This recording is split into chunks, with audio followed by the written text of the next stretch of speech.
Howdy, my name's Anachi Sasuke, and welcome back to Let's Read the SCP Foundation Wiki. Before we bounce back down to where we're actually at in the Wiki right now, some sort of art contest happened. There was, SCP won by Zhang, co-winner of the Series 1 category of the social media art contest.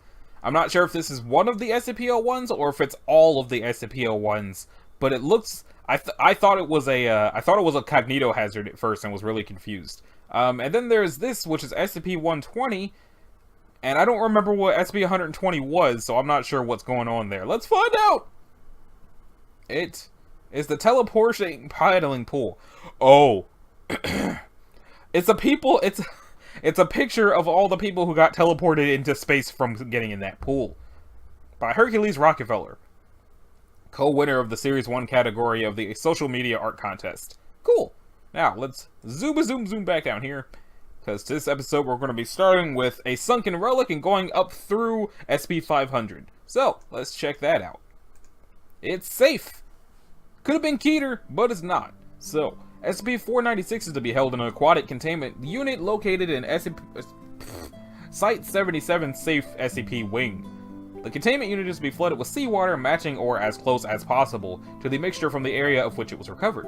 Personnel are also to resupply nutrients to the water every 2 weeks via the filter system to keep the biological component of 496 nourished. Personnel with level 2 clearance or higher are to be denied any direct access to SCP-496's containment unit. Level 1 personnel who work directly with 496 must submit to weekly psychological evaluations during and for 2 months after the period of contact. Description: 496 is a humanoid statue composed primarily of calcium carbonate in the form of deceased coral. It is 1 meter tall and weighs 296 kilograms. I don't know how much that actually is. Radiocarbon dating indicates that it is at least 1200 years old. Analysis indicates that 496's interior is dead within a thin layer of fresh living coral and other organisms coating most of its exterior. These organisms have existed in the current state perpetually for the last blank years. 496 has been in containment. When it was discovered, several instances of SCP-1104 were discovered living in it. When a human subject approaches 496 somehow, their perception of the area around them will change. Subjects will report being in a large urban area populated by humanoid figures. The area has been reported as being composed entirely out of coral, with a large ornate pillar in the center of it. An artificial roof made of coral will be seen above the subject's head with reflections of ocean water being visible. However, these reflections may change form to match constellations, persons present within the city, or what appear to be godlike figures battling large sea creatures. Appearance changes based on religious background of the viewer. Entities always appear similar to the deity figures of the viewer's respective religion. 496 is capable of movement, however attempts at communication have been limited due to its underwater presence. Construction of an underwater interviews area has been denied due to the expense cost. Testimony of disposable dude 98987 after being exposed to 496. There were these big houses made of shells and stuff. They didn't really seem to have any pattern to them. Looked like they made up the streets as they went along. The roads were coral too. I just kept walking through, looking for someone to ask where I was. Wasn't panicking or nothing. Maybe I should have. But I didn't feel like I had to. I felt safe. There was this big ass pillar in the middle going way up to the ceiling. It had a bunch of runes and symbols carved into it. There was like a staircase that twisted around like a nail.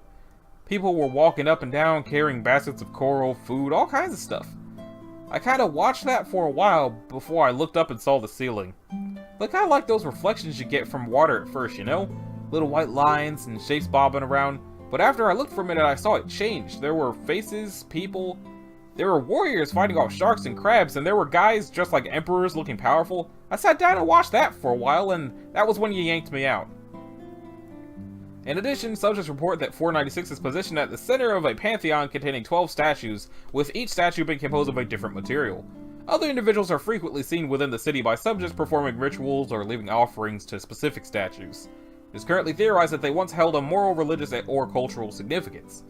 SCP-496 was discovered by field agents investigating reports of unusual ruins found on the Caicos Islands. During excavations, 496 was uncovered as a part of an ongoing archaeological study. It used to say, no other unusual ruins or remains have been discovered in this area, but now it says see Addendum 6. 496 has been contained as of August the 19th, 1976 and classified as safe. Addendum 2. Disposable Dude 9087 was exposed to 496 on November 14th, 1999. I was sitting by the statues, all 12 of them. There were people all around me praising them, or leaving food, or polishing the base. But there was a big crack, like someone busted a rock on a skull. We all looked up and there was this crack in the ceiling. The reflection patterns moved away from it and it started getting bigger. People kneeled by the statues, pleaded for their lives, but the water started coming in. Then the water started coming in and they ran off. It hit the statues first, knocking them all over and pushing people away with a big wall of water. I was underwater at this point and I saw all the statues blown away, except one. It had one guy hanging onto the base, and it looked at him. The guy let go. After that I couldn't see much of anything. I heard stuff smashing and falling in, but nothing else around me. Then I heard a big splash and it sent a big force of water rushing at me. That was when I woke up. Addendum 6. Additional investigation of the area 496 was discovered in has led to the discovery of a large pillar buried beneath the beaches. Further study is ongoing. Addendum 9. An investigation into the drowning death of Agent Blank has determined it to have been accidental. So, next up is the shell. I wonder if the shell is connected to the Sunken Relic. Well, it's Euclid, and it looks like it's a conch shell. Maybe it's the magic conch. SCP-497 is to be kept in a secure, soundproofed room under continuous observation by standard security cameras. One guard and 2 medical personnel equipped with high-grade earplugs are to be posted at the door of the containment chamber at all times. Only cleared personnel are permitted to handle SCP-497. If it's actually the magic conch, I swear to God. If SCP-497 materializes a body, okay, it's not the magic conch, medical personnel are to evaluate the subject's health and notify security. If still viable, the subject shall be escorted to a medical ward to be processed. Dead or terminal subjects are to be analyzed, then disposed of according to standard procedure. Description: SCP-497 appears to be an Elstrombus gigas conch seashell. Recordings have shown that 497 continuously emits a very faint sound of voices screaming from within its shell. This sound dissipates a few inches away from the object. Periodically, 497 will become active and its sound will increase greatly in magnitude for approximately 1 minute. Following this, an emaciated human subject materializes, holding 497, and then collapses to the floor unconscious or dead. Instances of activity under normal conditions have been observed to occur at a minimum of 2 weeks apart and a maximum of 2 years apart, with an average of 4 months. 497 has materialized blank 100 subjects since containment began, detailed in document blank. No subjects were absorbed during experiments involving 497 have been recovered. Absorbed?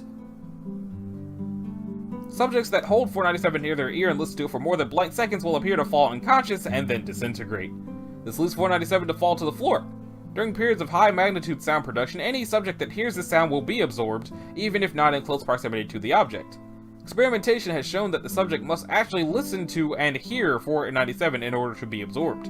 Subjects listening remotely or listening to recorded sound from 497 are not affected. See Experiment A for further details. It is possible to damage 497, and samples have been extracted using diamond drill bits. However, 497's sound will increase in magnitude when damaged and will materialize subjects at a greatly accelerated rate. The shell will quickly repair itself during this period as well. Attempts to continue damaging 497 will cause its sound to increase exponentially. Determination of the composition of the samples has so far proved inconclusive. Extraction of further samples is advised against. The Experiment B for details of early extraction attempts. So it sounds like if you extract, it will scream. Addendum. SCP-497 has produced subjects of various ages of both genders. Subjects have been comprised of a majority of people of Indian descent, with a small percentage of other races. Approximately 80% of recovered subjects have been dead. Only of the remaining 20%, only 3% have survived more than 2 days after being released from 497. Severe malnutrition and resulting complications have been the primary cause of death. 497 was recovered in Blank's house in Blank, India, following an investigation into missing person reports. The situation was brought to the attention of the Foundation after the discovery of many unsolved missing persons cases originating near the location, dating back hundreds of years. Agents Blank and Blank were called in to investigate the house and surrounding area. It was discovered to hold supernatural qualities after Agent Blank found it among a collection of shells and was absorbed into the object. I should have kept a better watch over Agent Blank on his first mission, but how inept do you have to be to hold a shell up to your ear when we're searching for SCP-class objects? Agent Blank during debriefing. Experiment A. Subject, earplugs. Result, holds shell, not absorbed. Human equipped with headphones with loud music. Holds up, is not absorbed. Deaf, not absorbed. Chimp is allowed. It's allowed to interact with it. After approximately 15 minutes, they hold the shell up to their ear and are absorbed. Experiment B. Under the direction of Dr. Someone, a disposable dude attempts to remove a sample with a power drill. At 8 o'clock, the disposable researcher equipped with high-grade earplugs enters the containment chamber and starts to drill. 8:05, standard drill bits prove ineffective and are replaced with diamond bits. 8:10, 2 millimeters of depth reached in with a drill. Observation room reports substantial increase in 497 sound magnitude. 8:11, a dead subject materializes in the chamber. Disposable researcher is interrupted from drilling and reports rapid repair of the shell. A decrease in sound magnitude to normal levels is recorded. 8:20, subject is removed from the test chamber. Doctor authorizes continued drilling. 8:25, 2 millimeters depth is reached again. Increase of sound again reported. 8:26, new subject materialized and removed. Quickly resumes drilling. 8:29, 4 millimeters. The sound magnitude level increases beyond the rating of the earplugs. 3 subjects materialize within 30 seconds of the volume increases. Both the disposable dude and the drill are absorbed into 497. The whole repairs quickly and the decrease in sound magnitude is recorded. Okay. Cool. The 11-minute snooze. A snooze just long enough for an episode of Spongebob. How many times am I going to be referencing Spongebob today? Because that's like the second time, and if all of these are going to make me do that, I apologize. SCP-498 is to be contained within a soundproof bunker beneath Site Blank, with a minimum of 2 attending Foundation security officers properly equipped with noise-canceling headphones, in addition to standard-issue equipment. The bunker is to be soundproof to noise-cancel a minimum of 95% of outgoing sound waves. A fully automated mechanical arm is to be used to reset 498. It used to say, secondary containment procedure, in the event of failure, 2 disposable dudes are to be locked inside with an appropriate amount of rations. They are to be informed fully of its effects and to alternate shifts sleeping and resetting 498 till the failure is repaired. Security footage sans audio of the chamber is to be monitored at all times. Now it says, following incident I-498-B, in the event of failure, an on-site Foundation security officer is to be sent in to manually reset until such a time automated safety procedures can be reinstated. So what is it? SCP-498 appears to be a Koei brand RT-800 electronic alarm clock with yellow LED display set to US Central Time Zone. When heard by a subject, the alarm has been seen to induce a state of increased alertness until reset. This effect prevents restful sleep in 498's vicinity, although micro-naps are possible. Other than the snooze button and the display, none of the other functions on the device appear operational. So it cannot be a radio. Notably, the device continues to display time and require resetting even while not connected to a power source. Attempts to dismantle 498 have not been successful in preventing it from activating, nor have they determined how it operates without an obvious power source. Every 11 minutes, the clock's alarm goes off, gradually increasing in volume. Testing reveals that the starting alarm plays at 30 decibels, increasing 4 decibels every 10 seconds until the snooze button is not depressed. There has been no evidence that this process will ever stop, the loudest recorded level exceeding something 100 decibels before reset was achieved. The sound waves produced have been seen to damage nearby structures, causing internal bleeding, and are theorized to potentially cause seismic activity. Oh. Addendum A, Containment Protocol updated, see Incident Report I-498-B. And here's the incident report. Due to a malfunction in the automated mechanical arm, secondary containment procedures were activated.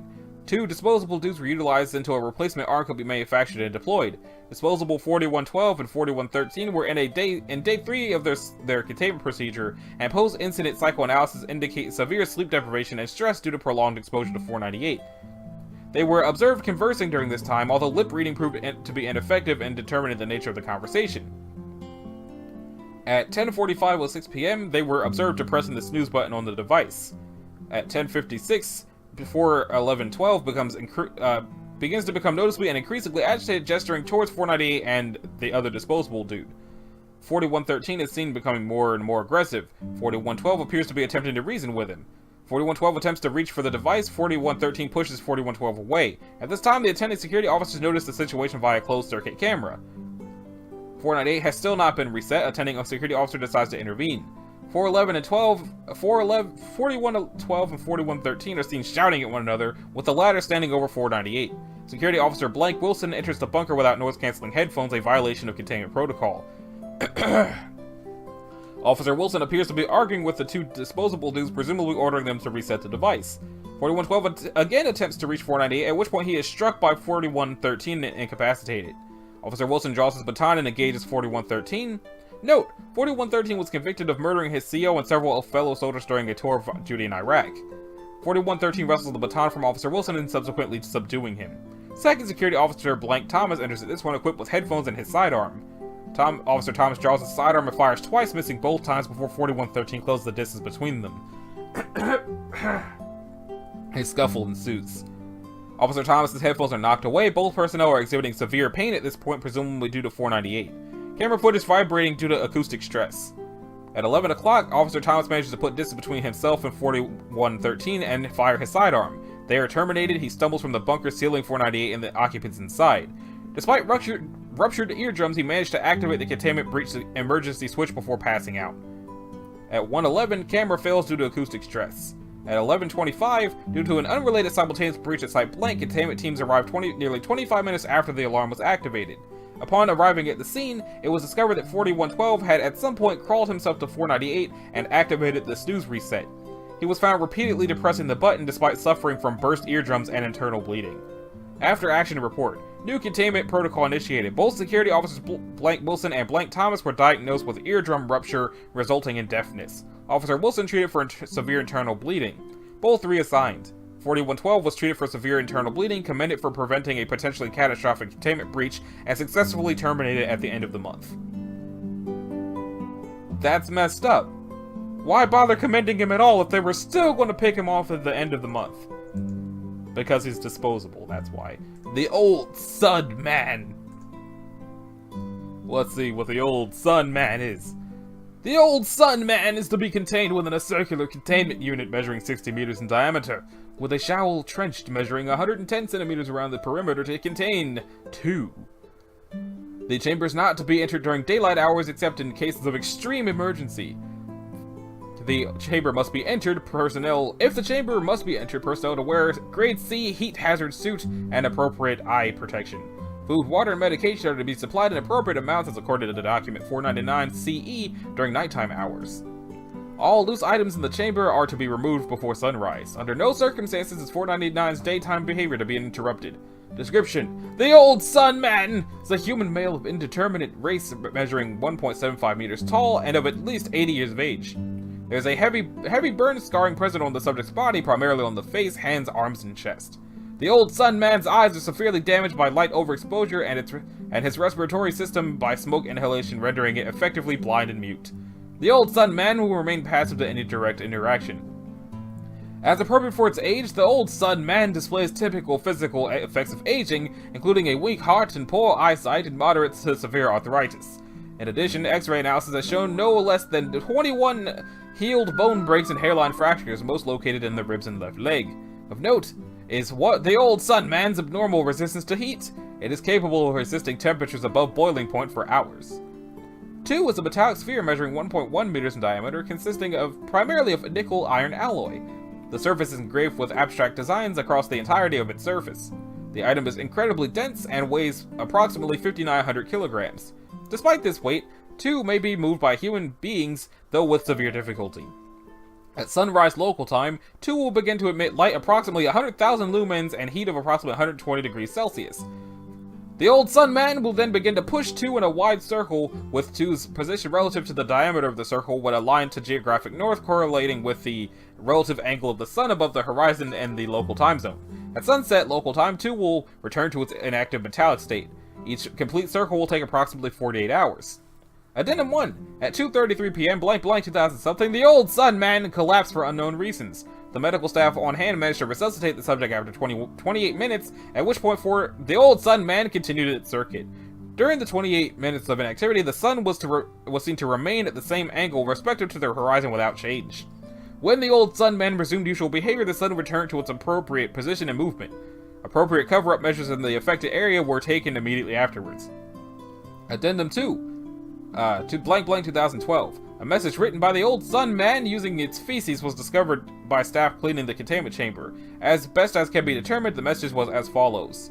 Where is my son? Where are the others? Where illegible? So the old Sun Man seems to be in charge of the sun's movement. And that brings us to SCP-500. We finally reached the 500s, and it's Panacea. Or Panacea, one of those pronunciations. SCP-500 must be stored in a cool and dry place away from bright light, so don't bring it near the old sun, man. SCP-500 is only allowed to be accessed by personnel with a level 4 security clearance to prevent misapplication. SCP-500 is a small plastic can, which at the time of writing contains 47 red pills. One pill, when taken orally, effectively cures the subject of all diseases within 2 hours, exact time depending on the severity and the amount of the subject's conditions. Despite extensive trials, all attempts at synthesizing more of what is thought to be the active ingredient of the pills has been unsuccessful.